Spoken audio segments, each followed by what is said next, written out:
దేశంలోని అతిపెద్ద public sector bank state bank of India అలాంటి బ్యాంక్ కోట్ల మంది తన ఖాతాదారుల్ని ఛార్జీలతో నడ్డివిర్చే ప్రయత్నం చేస్తోంది. ఈ ప్రయత్నాన్ని బ్యాంక్ ఉద్యోగులే తప్పుపడుతున్నారు. బ్యాంక్ మొబైల్ వ్యాలెట్ వినియోగదారులపై ₹25 ఛార్జీ విధించడాన్ని బ్యాంక్ ఎంప్లాయీస్ ఫెడరేషన్ తప్పుపట్టింది. ఆ ఆలోచన తక్షణం ఉపసంహరించుకోవాలని డిమాండ్ చేసింది. ఎస్బీఐ మొబైల్ వ్యాలెట్ ద్వారా ఏటీఎంల నుంచి డబ్బు డ్రా చేస్తే ₹25 ఛార్జీ విధిస్తున్నట్లు ఎస్బీఐ గతంలో ప్రకటించింది. దీనిపై ఫెడరేషన్ స్పందించింది. బేషరతుగా ఈ నిర్ణయాన్ని ఉపసంహరించుకోవాలని కోరింది. ప్రభుత్వ రంగ బ్యాంక్ అయి ఉండి ఎస్బీఐ తన 25 కోట్ల మంది వినియోగదారులను దోచుకోవాలని చూస్తుందని, ఇది ఇతర పబ్లిక్ సెక్టర్ బ్యాంకులకు తప్పుడు సంకేతాలు అందిస్తుందని వారు ఆరోపిస్తున్నారు.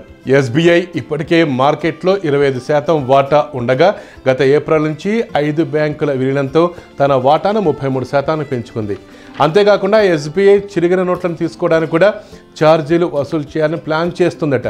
గతంలో సేవింగ్స్ అకౌంట్ హోల్డర్లకు మినిమం బ్యాలెన్స్ అనేది లేకుండా చేస్తాను అని చెప్పిన ఎస్బీఐ ఇప్పుడు ఇలాంటి ఛార్జీలతో సాధారణ పౌరులను బ్యాంకులకే దూరం చేయాలని చూస్తుందని విమర్శిస్తున్నారు. ఈ విషయమై ఆర్బీఐ కేంద్ర ప్రభుత్వం దృష్టి సారించి ఎస్బీఐని కట్టడి చేయాలని ఫెడరేషన్ కోరింది.